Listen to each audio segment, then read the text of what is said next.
Buah lakum rasanya enak, buah jeruk banyak manfaat. Assalamualaikum anak-anak, yuk kita belajar surat. Apa itu surat?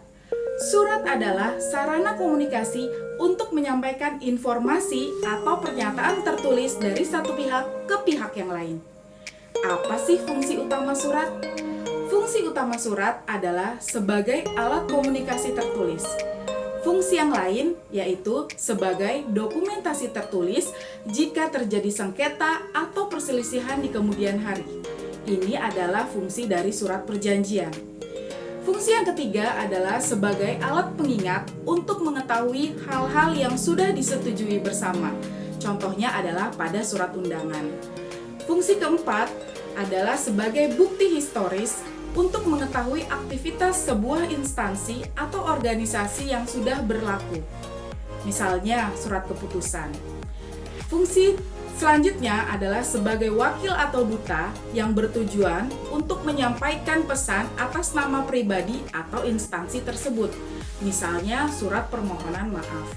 Fungsi selanjutnya adalah sebagai pedoman. Dapat dijadikan sebagai pedoman diri dalam melaksanakan tugas. Ini contoh dari surat tugas. Dan fungsi yang terakhir adalah sebagai alat promosi. Misalnya pada surat lamaran pekerjaan.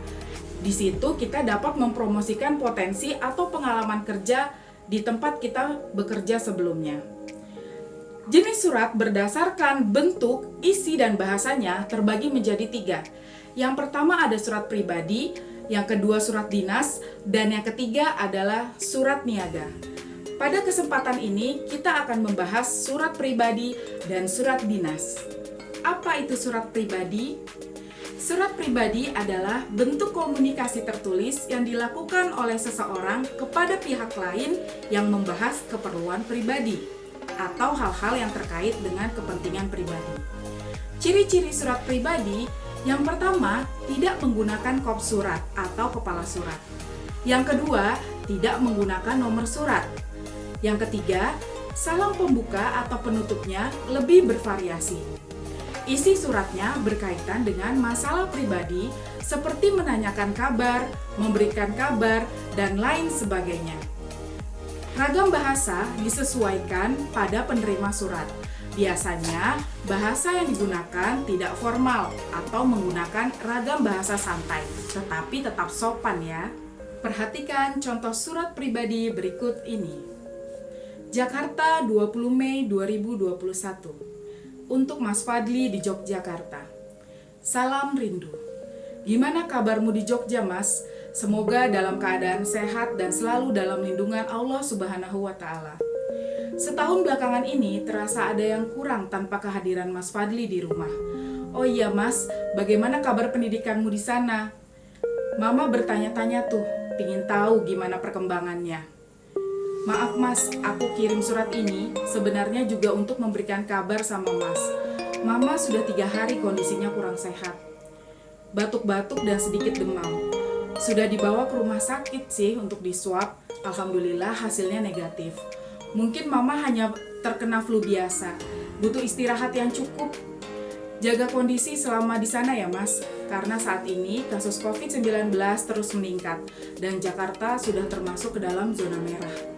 Sekian dulu ya Mas, kami menanti Mas Fadli menyelesaikan pendidikannya dan bisa berkumpul lagi semua di sini. Adik tercantikmu, Aira. Kalian bisa perhatikan bagian-bagian pada surat pribadi. Yang paling atas adalah tanggal surat, kemudian di situ ada alamat surat, salam pembuka, paragraf pembuka, isi surat, paragraf penutup, salam penutup, dan nama serta tanda tangan pengirim. Sekarang kita masuk kepada surat dinas. Apa itu surat dinas? Surat dinas adalah surat resmi yang ditulis oleh suatu instansi atau lembaga atau organisasi yang dikeluarkan untuk kepentingan-kepentingan kedinasan. Apa ciri-ciri dari surat dinas? Yang pertama adalah menggunakan kop surat atau kepala surat. Di dalam kop surat terdapat nama lembaga, alamat lembaga, dan juga nomor telepon atau email dari lembaga tersebut. Kemudian, Menggunakan nomor surat. Biasanya ini serangkaian dengan nomor, perihal, dan lampiran. Tetapi lampiran tidak wajib ada di dalam surat dinas, tergantung keperluan yang dibutuhkan. Selanjutnya, isi surat berkaitan dengan urusan kedinasan suatu instansi, lembaga, atau organisasi, seperti informasi kegiatan, pemberitahuan, undangan, permintaan kerja, dan lain sebagainya. Dan pada surat dinas menggunakan bahasa yang baku dan efektif, ringkas tetapi jelas. Perhatikan contoh surat dinas berikut ini. Di bagian paling atas surat terdapat kepala surat. Di dalam kepala surat berisi nama instansi, alamat instansi, dan logo dari instansi yang mengeluarkan surat tersebut. Kemudian ada nomor, perihal, dan lampiran surat. Kemudian ada tanggal surat. Dan ada alamat surat. Alamat surat ini adalah kepada siapa surat itu ditujukan. Selanjutnya ada salam pembuka. Ada paragraf pembuka, ada isi surat, ada paragraf penutup surat, dan salam penutup. Dan pada bagian terakhir surat, ada nama jelas serta tanda tangan pengirim surat. Biasanya ini disertai dengan stempel dari instansi tersebut sebagai keabsahan dari surat tersebut. Itulah tadi contoh dari surat pribadi dan surat dinas. Terlihat perbedaannya bukan? Yang paling mendasar perbedaannya terletak dari penggunaan kop surat dan bahasa yang digunakan dalam surat tersebut. Nah, sekarang identifikasilah surat-surat yang pernah kamu dapatkan atau yang pernah kamu kirimkan. Kemudian, tentukan jenis surat tersebut.